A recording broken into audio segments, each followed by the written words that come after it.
dear law student, see, weather is important for human being, but हम लोग इसे Excuse me? खराब करते जा रहे हैं। सो पर्यावरण को अच्छे से साफ करने के लिए हम लोगों को प्रयास करना चाहिए। सो get ready for area cleaning, okay?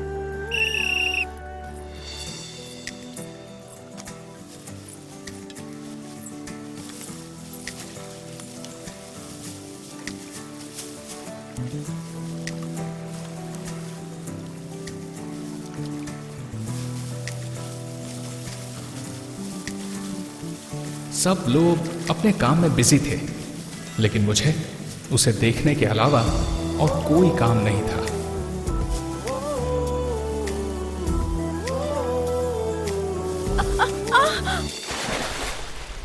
तैरना नहीं आए तो पानी में नहीं उतरना चाहिए, ये समझ नहीं पाया क्योंकि मैं उससे प्यार कर बैठा था।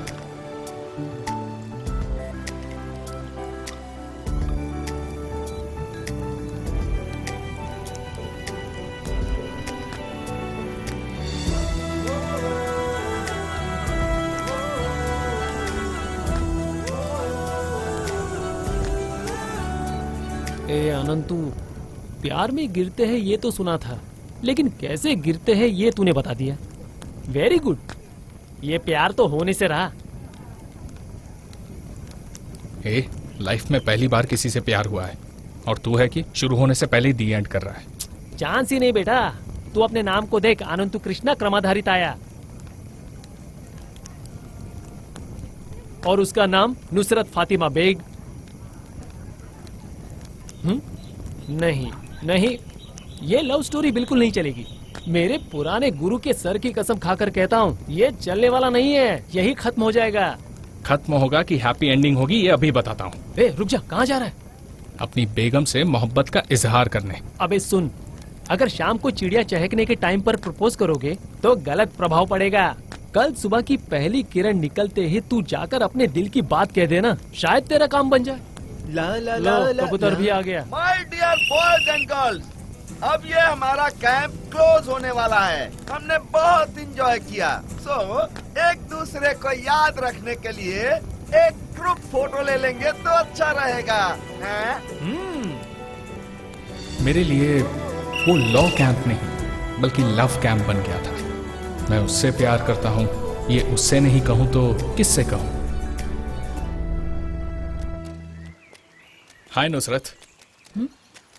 ओह अनंत कृष्णा, तुम यहाँ? वो मैंने तुम्हें कहाँ नहीं ढूंढा। मुझे क्यों? नुसरत, मुझे तुमसे कुछ कहना है।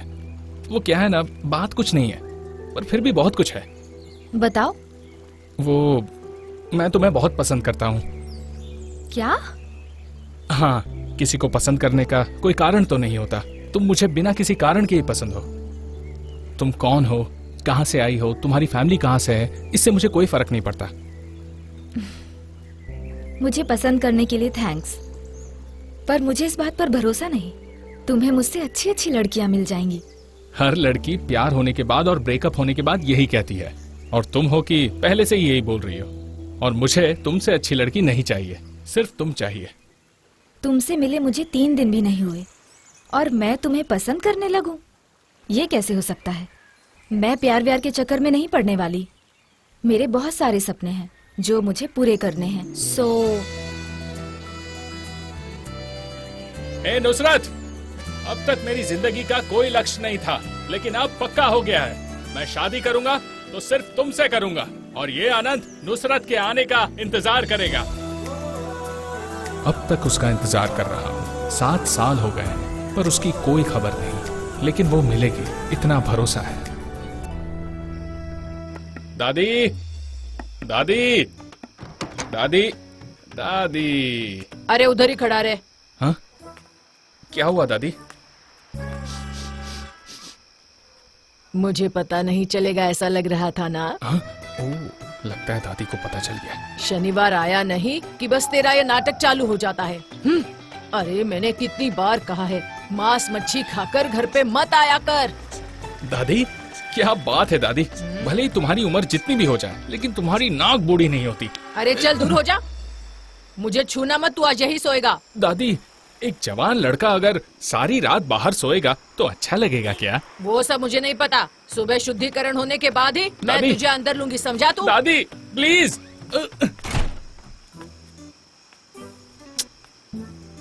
ये ले, बाहर ही सो जा। दादी, सच में मांस मच्छी खाने के भी यहाँ सजा मिलती है। और अगर रॉकी के कहने पर अगर बियर पी ली होती तो आज मैं गेट के बाहर ही होता।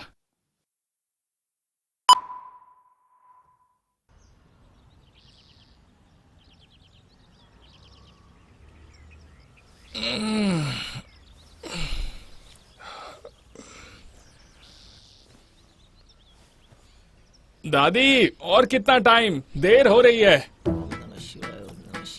ये कारनामा जो कल तू मांस मच्छी खाकर आया था ना, तब सोचना चाहिए था तुझे। अगर तुम्हारे दादा भी ऐसा काम करके आते ना तो उनका भी मैं यही हाल करती, छोड़ती नहीं मैं उन्हें भी। उनका भी मैं अच्छी तरीके से शुद्धिकरण करती, फिर अंदर आने देती उन्हें। अरे ये किस जन्म का पाप है, बियर पीने के बाद गौमूत्र पीनी पड़ रही है। मैं नहीं पीने वाला। वत्सला, अरे हो गया क्या काढ़ा, जल्दी कर। अरे वो काढ़ा बनाने वाला गौमूत्र लेने गए हैं लेकिन अभी तक वापस ही नहीं आए।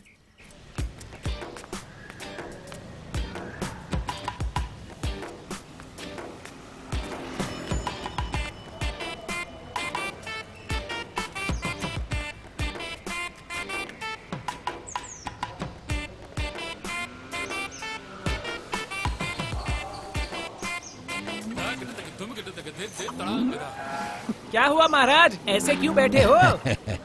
गौमूत्र के लिए बैठा हूँ। ऐसे बैठने से मिल जाएगा क्या? चलो कान पकड़ो।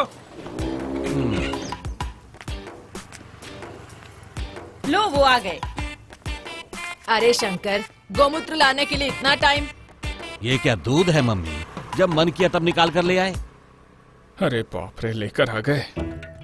तुम सास बहू को रोज फ्रेश गौमूत्र चाहिए हो तो कल्याण हो जाएगा। आज सवेरे में आगे से घूम के आ गया, कहीं भी मुझे एक भी गाय नहीं दिखाई दी।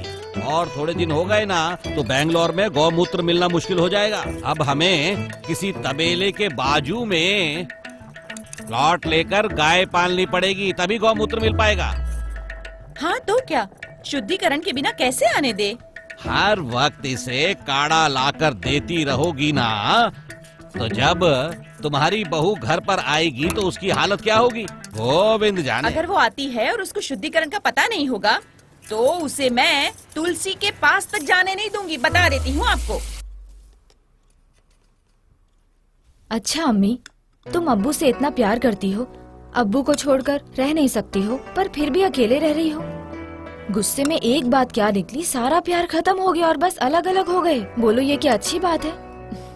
क्या करे बेटी, अब मेरा नसीब ही ऐसा है। ये कोई नसीब नहीं है, बल्कि आपकी नासमझी है।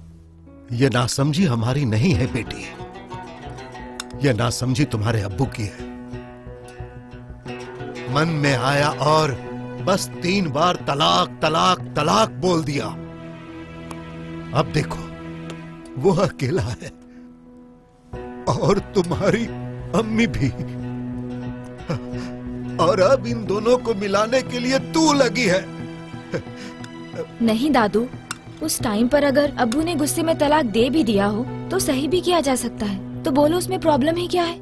आज के बाद तुम अपनी जुबान पर ऐसी बात फिर कभी नहीं लाना। एक बार तलाक देने के बाद उसके नियम पालने पड़ते हैं और ये बात हर मुसलमान अच्छी तरह जानता है। इसीलिए तुम्हारे अब्बू और अम्मी राजी हैं। तुम कानून पढ़ी होगी, लेकिन वो सब इंसान ने बनाया है, लेकिन हम लोग अल्लाह के बनाए हुए कानून को मानते हैं और वो कभी बदला नहीं जाएगा। अम्मी, मैं अब्बू के घर होकर आती हूँ। ठीक है बेटी। कभी मेरे दिल में ख्याल आ। अब्बू, आओ बेटी आओ। अम्मी ने आपके लिए बिरयानी भेजी है।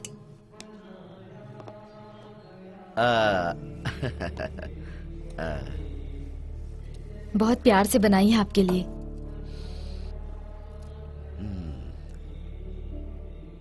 वो जो प्यार दिखाती है हर समय मुझे दिखता है। इस तरह इतना दूर रहने के बाद भी मुझे दुख होगा पता होता तो मैं उसे तलाक नहीं देता। अब्बू, अम्मी ने इतने प्यार से आपके लिए गरम गरम बिरयानी बनाई है और आप अभी भी पुरानी बातें लेकर बैठे हो। छोड़िए ना अब्बू। अब्बू, हाँ? कल से मेरे सपनों का काम चालू। गुड। सब अच्छा होगा बेटी। शुक्रिया अब्बू। खुदा तुम्हें सलामत रखे। ठीक है अब्बू, अब मैं चलती हूँ। ख्याल रखिए।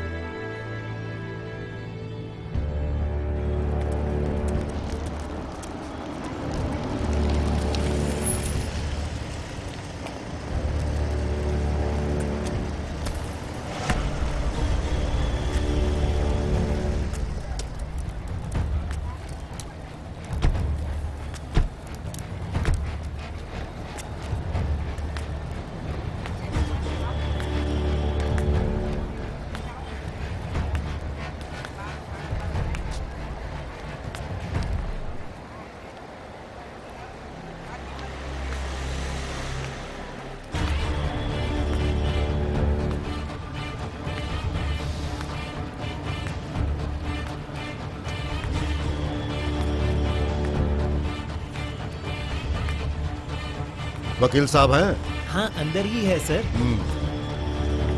कैसी हो तुम? Good morning sir. नमस्कार वकील साहब। अरे नमस्कार सर। ओहो, क्या भाई, ऐसा लगता है कि मेरे केस की फुल स्टडी चल रही है। आपके केस में देखने के लिए कुछ बचा ही नहीं है। आपका केस क्लोज हो गया इसलिए बंद कर दिया। वो सब छोड़िए वकील साहब, आपने हमारे पिछले 12 केस एकदम आराम से जीते। ये 13वां है और ये नंबर खतरनाक होता है, इसीलिए मुझे टेंशन है। अरे क्या सर, आप भी पुराने लोगों की तरह बात कर रहे हैं। आप बस देखिए, बड़े बड़े अक्षरों में न्यूज आएगी कि किस तरह मैंने केस को चुटकियों में सॉल्व कर दिया। आप बस आराम से बैठिए और देखिए, टेंशन लेने की कोई जरूरत नहीं। अब ये केस जल्द से जल्द खत्म हो जाए, इसके लिए मैं देवी माता से प्रार्थना करता हूँ और उसके बाद मैं जल्द से जल्द एमएलए बन जाऊँ, ताकि मेरा सरकारी बिल्डिंग पर जो कब्जा करने का सपना है उस पर कोई पानी ना फेर सके। अरे आप टेंशन मत लीजिए, चाहे कुछ भी हो जाए मैं आपको विधानसभा तक पहुंचा कर रहूंगा। आप बस रिलैक्स रहिए, ये मेरी गारंटी है। आप प्रेशर मत लीजिए। आपकी बात सुनकर मुझे ऐसा लग रहा है कि मैं एमएलए बन गया हूँ। हाथ दो, हाथ दो, अपना हाथ दो। वकील साहब, इसी खुशी में मैं आपको एक और केस देना चाहता हूँ, प्लीज मेरा हाथ मत छोड़ना। आप मुझे बिजनेस दे रहे हैं तो मना करने का सवाल ही नहीं उठता। काम बताइए। वकील साहब, इस केस को एक बिजनेस की तरह ही समझना है आपको। ये मेरी पर्सनल बात है। मैंने अपनी बहन को मना किया, फिर भी उसने प्यार के चक्कर में पड़कर शादी कर ली और 1 साल होने के बाद ही कह रही है कि मुझे वो पति नहीं चाहिए। वकील साहब, मेरी बहन अपनी जिंदगी से बहुत दुखी है। उसे लगता है कि वो एक कैदी का जीवन जी रही है। अब आप कुछ भी करके उसके पति से उसे छुटकारा दिलाइए। डिवोर्स? सॉरी अध्यक्ष जी, मैं डिवोर्स के केसेस नहीं लड़ता। ऐसा मत बोलिए वकील साहब, हम दोनों भाई बहन एक ही माँ के पेट से जन्मे हैं और मैं अपनी बहन से बहुत प्यार करता हूँ। अब अगर वो घर वापस आना चाहती है तो भला मैं कैसे मना कर दूं? मैं ये नहीं कह रहा हूँ कि आप अपनी बहन का डिवोर्स मत कराइए। मैं ये कह रहा हूँ कि ये मैं नहीं कर सकता। अब भगवान के लिए ऐसा मत बोलिए। आप कुछ भी करके ये केस ले लीजिए प्लीज। नहीं अध्यक्ष जी, डिवोर्स के केसेस के लिए मुझे फोर्स मत कीजिए। अब वकील साहब, एक बार आप इस पे विचार तो कीजिए। अध्यक्ष जी, मुझे अभी बहुत काम है। मैं आपको बाद में कोर्ट में मिलता हूँ।